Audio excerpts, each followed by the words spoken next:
انسان کی ہوئی کوئی بھی نیکی رائے گاہ نہیں جاتی.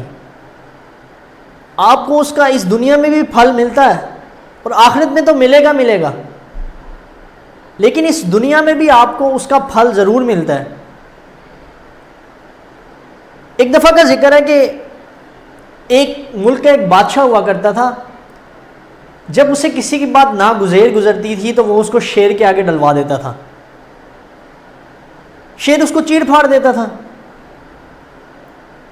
بادشاہ کے ایک وزیر ہوا کرتا تھا, بڑا رحم دل انسان تھا, بڑا نرم دل انسان تھا. جس طرح وہ انسانوں کے لیے ہمدردی رکھتا تھا اسی طرح وہ جانوروں کے لیے, پرندوں کے لیے بھی مہربان تھا. ایک دفعہ وہ ایک جنگل سے گزر رہا ہوتا ہے کہ کیا دیکھتا ہے کہ ایک شیر بڑی تکلیف کے اندر ہے, بڑی تکلیف کے اندر ہے. پہلے تو وہ تھوڑی دیر کے لیے سہما کہ کہیں شیر اس کے اوپر حملہ نہ کر دے, لیکن جب اس نے غور کیا تو اسے سمجھ آیا کہ کوئی لکڑی کا کافی بڑا ٹکڑا شیر کے پاؤں کے اندر چلا گیا ہے, جس سے شیر کا پاؤں زخمی ہے, وہ چل بھی نہیں سکتا. اب وہ رحم دل انسان تھا, خدا ترس انسان تھا. اس نے کہا کیوں نہ اس شیر کی مدد کی جائے. اب وہ بے لوث ہو گیا, حالانکہ شیر ٹھیک ہونے کے بعد اس کو چیڑ پھاڑ بھی سکتا تھا,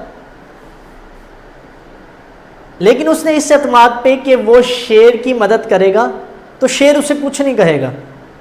وہ ڈرتے ڈرتے شیر کے قریب ہوا, اس کے پاس جا کے بیٹھا, اس کے پاؤں کو اس نے پکڑا اور اس کے اندر سے وہ لکڑی کا ٹکڑا نکال دیا. اپنے پاس سے کپڑا نکالا اور اس کی پٹی باندھ دی.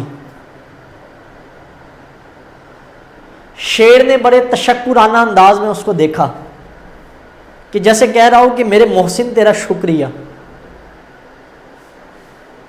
شیر لنگڑاتا ہوا جنگل کی طرف چل دیا, وزیر اپنے راستے پر چل دیا. کچھ دن ایسے گزرے کہ بادشاہ کو وزیر کی کوئی بات بہت زیادہ ناپسند گزری. آخر کار اس نے ایک دن وزیر کے اوپر کوئی الزام ڈال کے اپنے سپاہیوں کو حکم دیا کہ وزیر کو قید خانے میں بند کر دو. وزیر کو قید خانے میں بند کر دیا گیا, لیکن بادشاہ کی انا کو تسکین نہیں ملی. اس نے کہا کہ وزیر کو مروا دیا جائے. اس نے اس کو سزائے موت سنا دی اور حکم دیا کہ جنگل کے اندر سے بھوکے شیر پکڑ کر لاؤ اور اس کے آگے وزیر کو ڈلوا دو جیسے وہ پہلے کیا کرتا تھا. اب جنگل کے اندر سے شیر کو پکڑ کے لایا گیا. 7-8 دن اسے بھوکا رکھنے کے بعد جب اسے شیر کے پنجرے میں پھینکا گیا تو یہ دیکھ کر نہ صرف بادشاہ حیران تھا بلکہ ساری رعایا بھی حیران ہو گئی. وہ کیوں حیران ہو گئے؟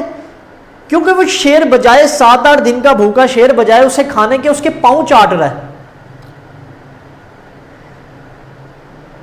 یہ بڑی تعجب والی بات تھی, لیکن وزیر سمجھ گیا کہ یہ وہی شیر ہے جس کے ساتھ میں نے بھلائی کی تھی اور اس نے مجھے پہچان لیا.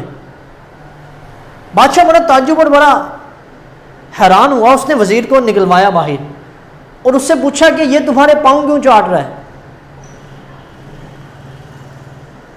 تو وزیر نے بڑا زبردست جواب دیا. اس نے کہا کہ حضور جنگل سے ایک دفعہ گزر رہا تھا کہ شیر یہ زخمی حالت میں پڑا ہوا تھا. میں نے اس کے ساتھ ایک نیکی کی اور اس کو آج یاد ہے, اور حضور آپ کے ساتھ تو میں نے ہزاروں بھلائیاں کی ہیں, آپ وہ سب بھول کر میری ایک غلطی پر مجھے مروانے چلے تھے. اب یہ دیکھیں کہ جو اس نے بھلائی کی تھی بے لوث ہو کر, وہ اتنے بڑے انعام کی شکل میں اسے اس دنیا میں بھی ملے گی, اسے اس چیز کا یقین نہیں تھا کیونکہ وہ بے لوث خدمت کیا کرتا تھا, بے لوث مدد کیا کرتا تھا, نیکی کر دریا میں ڈال دیتا تھا. تو آپ بھی جب کسی کے ساتھ بھلائی کرتے ہیں تو صلے کی امید نہ رکھیں.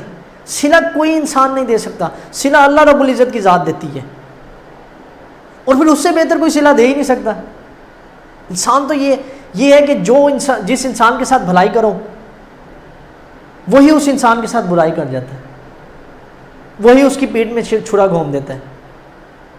لیکن اللہ سے اجر طلب کرو کہ صلہ انسان نہیں دے سکتا کبھی بھی کسی انسان کا.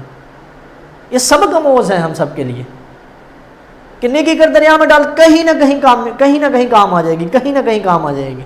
کیونکہ بعض بہت ظرف والے انسان بھی ہوتے ہیں کہ آپ کی ایک چھوٹی سی نیکی کو اپنے اوپر احسان تصور کرتے ہیں اور وہ ساری زندگی اس نیکی کو نہیں بھولتے. آپ بھی ویسے انسان بنے کہ وہی آپ کے ساتھ بھلائی کر جائے, ساری زندگی اس بندے کی بھلائی نہ بھولو کہ یار اس شخص نے میرے ساتھ بھلائی کی تھی.